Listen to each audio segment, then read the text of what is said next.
Thank you, Sadhguru. Question, you talked about working on yourself and meditation comes into it, yet I've seen plenty of meditators that don't seem to act that well. So can you talk about that a bit? Yeah.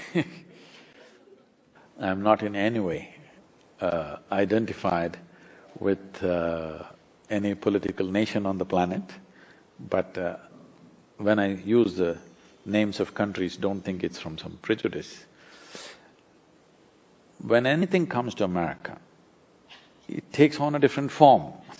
It just amuses me what forms it takes. Because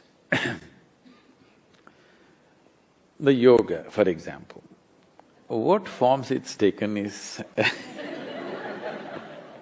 well, yesterday somebody sent me a WhatsApp message about how they're propagating beer yoga, okay? So yogis who have drinking problem and drinkers who have yogic problem, they do beer yoga, okay? Like this there are many. So we need to understand this.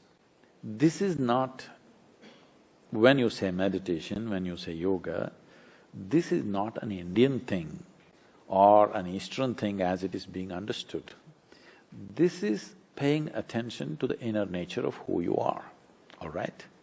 Fortunately, the fundamentals of being human is same fundamentals, doesn't matter which continent you have come from. Though for a long time people have been prejudiced against one against the other, but fundamentally these creatures are made the same way, this entire species is made the same way, okay?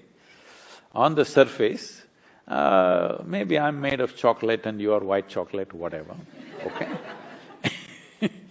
That's different. So, we need to understand this. For example, you use the word meditation. You must understand this. These words are being thrown around. The word meditation in English doesn't really mean anything specific. It's too general. If somebody sits with their eyes closed, you will say they're meditating. You know with your eyes closed how many things you can do. Yes or no? So in the yogic parlance, you can do japa, tapa, dharana, dhyana, samadhi, you can fantasize about something or you can just master the art of sleeping in vertical postures. You know, you don't know what you're doing. So, what specific aspects are not there. General, because it's a fashion. It is not an endeavor, it is more a fashion, it's an in thing. You will see people are walking with yoga mat in New York City, you ask them what… they say, today is my yoga day, yesterday was my cycling day, tomorrow is my swimming day. This is not like that. The word yoga means union. Union means, in some way, you learn to obliterate the boundaries of your individuality. Because your individual existence is a fake existence. If you don't understand what I'm saying, close your mouth, hold your nose like this for 2 minutes, you will understand without the larger atmosphere supporting you, you can't exist for a moment. Yes? What you exhale, the trees are inhaling, what the trees exhale, you are inhaling every moment of your life. But this is not there in your experience. Actually, 1/2 of your breathing apparatus are hanging out there. If you experience this, do I have to tell you, don't cut the tree? Do I have to tell you something else like this? To plant the tree? It wouldn't be necessary. If you really experience 1/2 of my lungs is hanging out there, you wouldn't call a tree a wood, isn't it? If I call you flesh, is it an insult or no? So calling a living tree as wood, this happened to me. You know, when I was doing literature, we were always studying English poetry and we were introduced to American poetry. So the first day this lady teacher comes and she says, I'm introducing Robert Frost to you and he's a great poet and this, she says so many things. And then she starts off, woods are lovely, dark and deep. I said, stop. I was only 19. I said, stop. She said, why? I said, a man who calls a tree a wood, I'm not going to listen to that guy. She said, no, no, this is a great poet. I said, I don't care how great he is. A man who calls tree a wood, I'm not going to listen to that guy, I didn't let her teach. Because this has gotten into our minds. We have not experienced life. We've concluded about everything. We made conclusions about everything. We have not experienced it. If you sat here and experienced life, very well you would know what the trees exhale, you're inhaling every moment. You can do without any relationship in your life. This one relationship you can't break.